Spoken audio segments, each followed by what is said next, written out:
ಆನಂದ್ ಆಸ್ನೋಟಿಕರ್ ಹೆಸರು ಕೇಳಿದ್ದಿರ್ತಾನೆ. ಗನ್ ಜೊತೆ ಸಿಕ್ಕಿ ಬಿದ್ದಿದ್ದಾರೆ ಆನಂದ್ ಆಸ್ನೋಟಿಕರ್. ಮಾಜಿ ಸಚಿವ ಆನಂದ್ ಆಸ್ನೋಟಿಕರ್ ವಶಕ್ಕೆ. ಬೆಂಗಳೂರು ಏರ್ಪೋರ್ಟ್ನಲ್ಲಿ ವಿಚಾರಣೆ ಕೂಡ ನಡೀತಾ ಇದೆ. ಏರ್ಪೋರ್ಟ್ ಪೊಲೀಸರಿಂದ ಪರಿಶೀಲನೆ. ವಿಮಾನ ಪ್ರಯಾಣಕ್ಕೆ ಆಗಮಿಸಿದ್ದ ಆನಂದ್ ಆಸ್ನೋಟಿಕರ್ ಬ್ಯಾಗ್ನಲ್ಲಿ ಗನ್ ಪತ್ತೆಯಾಗಿದ್ದರಿಂದ ಸಂಶಯ ಉಂಟಾಯಿತು. ಬೆಂಗಳೂರಿನಿಂದ ಹುಬ್ಬಳ್ಳಿಗೆ ತೆರಳುತ್ತಾ ಇದ್ದ ಆನಂದ್ ಆಸ್ನೋಟಿಕರ್. ಬೆಂಗಳೂರಿನಿಂದ ಹುಬ್ಬಳ್ಳಿಗೆ ತೆರಳುತ್ತಾ ಇದ್ರು ಆನಂದ್ ಆಸ್ನೋಟಿಕರ್. ಆನಂದ್ ಆಸ್ನೋಟಿಕರ್ ಮಾಜಿ ಸಚಿವರು.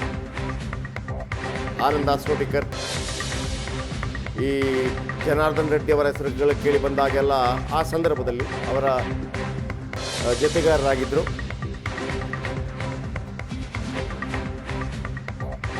ಇದೀಗ ಗನ್ ಜೊತೆ ಸಿಕ್ಕಿ ಬಿದ್ದಿದ್ದಾರೆ ಆನಂದ್ ಆಸ್ನೋಟಿಕರ್. ಹಾಗಂತ ಲೈಸೆನ್ಸ್ ಗನ್ ಆಗಿರುತ್ತೆ, ಆದರೆ ಅದು ಯಾವ ರೀತಿ ತೆಗೆದುಕೊಂಡು ಹೋಗಬೇಕು, ವಿಮಾನದಲ್ಲಿ ತೆಗೆದುಕೊಂಡು ಹೋಗ್ಬೋದಾ ಹೋಗಬಾರ್ದಾ ಅನ್ನೋದೆಲ್ಲ ಭಾಳ ಮುಖ್ಯ ಆಗುತ್ತೆ.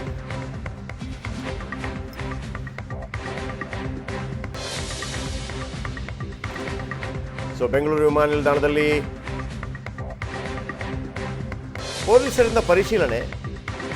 ಲೈಸೆನ್ಸ್ ಇದ್ದೇ ಇರುತ್ತೆ ನನ್ನ ಪ್ರಕಾರ. ಆನಂದ್ ಆಸ್ನೋಟಿಕರ್ ಬಹಳ ವರ್ಷಗಳ ನಂತರ ಸ್ಕ್ರೀನಲ್ಲಿ ಕಾಣ್ತಾ ಇದ್ದಾರೆ. ಆನಂದ್ ಆಸ್ನೋಟಿಕರ್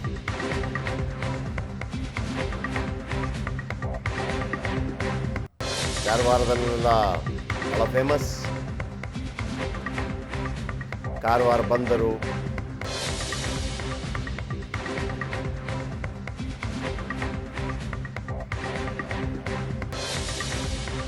ಶ್ರೀನಿವಾಸ್ ಇದರ ಬಗ್ಗೆ ಹೆಚ್ಚಿನ ಮಾಹಿತಿಯನ್ನು ಕೊಡ್ತಾರೆ. ಶ್ರೀನಿವಾಸ್, ಏನಿದು?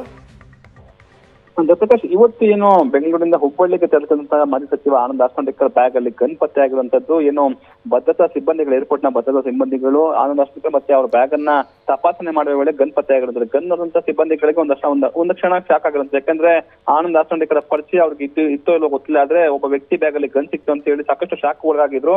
ಕೂಡಲೇ ಅವರು ಏರ್ಪೋರ್ಟ್ ಏನು ಪೊಲೀಸರನ್ನ ಕರೆಸಿ ಅವ್ರನ್ನ ವಶಕ್ಕೆ ಕೊಟ್ಟಿರುವಂತದ್ದು. ಹಾಗೂ ಕೂಡ ಮಾಜಿ ಸಚಿವರು ಒಂದು ಮಾತನ್ನ ಹೇಳ್ತಾರೆ. ಅಂದ್ರೆ ಇದು ಲೈಸೆನ್ಸ್ ಗನ್ ಅಂತ ಕನ್ವಿನ್ಸ್ ಮಾಡಕ್ಕೆ ಪ್ರಯತ್ನ ಪಟ್ಟರು ಕೂಡ ಪೊಲೀಸ್ ಅವ್ರನ್ನ ಕರ್ಕೊಂಡೋಗಿ ಠಾಣೆಗೆ ಕೂರಿಸಿ ವಿಚಾರಣೆ ಮಾಡುವಂತದ್ದು. ಈಗಲೂ ಕೂಡ ಅವರು ಠಾಣೆಯಲ್ಲೇ ಒಂದು ಹೇಳಿಕೆನ ಕೊಡ್ತಂತಾರೆ, ಇದು ಲೈಸೆನ್ಸ್ ಗನ್ ಆಗಿದೆ ಅಂತ ಹೇಳಿ. ಆದ್ರೆ ಲೈಸೆನ್ಸ್ ಗನ್ ಆದ್ರೂ ಕೂಡ ಏರ್ಪೋರ್ಟ್ ನ ಒಳಗಡೆ ತೆಗೆದುಕೊಂಡು ಹೋಗ್ಬೇಕಾದ್ರೆ ಒಂದು ನಿಯಮಾವಳಿಗಳು ಇರ್ತವೆ, ಅದನ್ನ ಪಾಲನೆ ಮಾಡ್ಬೇಕಾಗುತ್ತೆ. ಅಂದ್ರೆ ನಾನು ಯಾವ ಕಾರಣಕ್ಕೆ ಗನ್ ಅನ್ನ ಕ್ಯಾರಿ ಮಾಡ್ತಾ ಇದ್ದೀನಿ ಮತ್ತೆ ಲೈಸೆನ್ಸ್ ಗನ್ ಅಥವಾ ಇನ್ನು ಅನ್ನೋದನ್ನ ಕ್ಲಾರಿಫಿಕೇಶನ್ ಮತ್ತೆ ಕನ್ಫರ್ಮೇಶನ್ ಎರಡನ್ನೂ ಕೂಡ ಕೊಡ್ಬೇಕಾಗುತ್ತೆ. ಆದ್ರೆ ಅದ್ ಯಾವ್ದನ್ನು ಕೂಡ ಮಾಡದೆ ಏಕಾಏಕಿ ಬ್ಯಾಗ್ ಅಲ್ಲಿ ಇಟ್ಕೊಂಡು ಹೋಗ್ಬೇಕಾದ್ರೆ ಈ ಎಡವಟ್ ಅನ್ನ ಮಾಡ್ಕೊಂಡಿರುವಂತದ್ದು. ಸದ್ಯ ಏನು ಏರ್ಪೋರ್ಟ್ ಪೊಲೀಸರಿಂದ ಒಂದು ವಿಚಾರಣೆ ಮಾಡಿ ಅವ್ರ ಹೇಳಿಕೆಯನ್ನ ಪಡ್ಕೊಂಡು ಆ ಗನ್ ಲೈಸೆನ್ಸ್ ಗನ್ ಅಂತ ಹೇಳಿ ಕನ್ಫರ್ಮೇಶನ್ ಕೂಡ ಮಾಡ್ಕೊಂಡಿರುವಂತದ್ದು. ಜಯಪ್ರಕಾಶ್, ಈಗ ಲೈಸೆನ್ಸ್ ಗನ್ ಇರುತ್ತೆ ಯಾರ ಬಳಿ ಆದ್ರೂ, ವಿಮಾನದಲ್ಲಿ ಹೋಗ್ಬೇಕು ಅಂತಂದ್ರೆ ಹೆಂಗೆ ಅದು ಲೆಕ್ಕಾಚಾರ?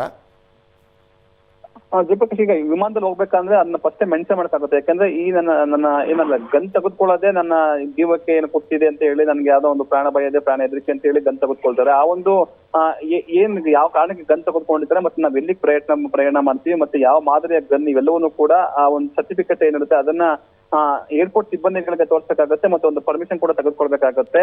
ಯಾಕಂದ್ರೆ ಸಾಕಷ್ಟು ರಾಜಕಾರಣಿಗಳಿರ್ಬೋದು, ಪ್ರಭಾವಿಗಳಿರ್ಬೋದು ಗನ್ ಅನ್ನ ಕ್ಯಾರಿ ಮಾಡ್ತಾರೆ. ಯಾಕಂದ್ರೆ ಅವ್ರು ಸೆಲ್ಫೀಸ್ಗೋಸ್ಕರ ಕ್ಯಾರಿ ಮಾಡ್ತಾರೆ. ಅದನ್ನ ಮೆನ್ಷನ್ ಕೂಡ ಮಾಡ್ಬೇಕಾಗುತ್ತೆ.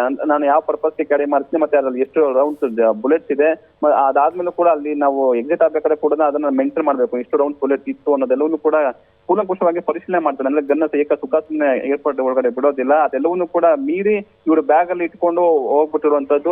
ಇದು ಎಡವಟ್ ಮಾಡ್ಕೊಂಡಿರುವಂತಂದ್ರೆ ಮೊದಲೇ ಇದನ್ನ ಮೆನ್ಷನ್ ಮಾಡ್ಬೇಕಾಗಿತ್ತು. ಆನಂದ್ ಆಸ್ನೋಟಿಕರ್ ಅವರು ಮೆನ್ಷನ್ ಮಾಡ್ಬೇಕಾಗಿತ್ತು, ನಾನು ಗನ್ನ ಕ್ಯಾರಿ ಮಾಡ್ತಾ ಇದೀನಿ, ಇದು ನನ್ನ ಪರ್ಸನಲ್ ಗನ್, ಲೈಸೆನ್ಸ್ ಗನ್ ಅಂತ ಹೇಳಿ ಅದನ್ನ ಮೆನ್ಷನ್ ಮಾಡ್ತಿದ್ರೆ ಈ ರೀತಿ ಆಗ್ತಿರ್ಲಿಲ್ಲ. ಆದ್ರೆ ಅದ್ಯಾವ್ದನ್ನು ಕೂಡ ಮಾಡದೆ ಈಗ ತಗಲಾಕೊಂಡಿರುವಂತದ್ದು.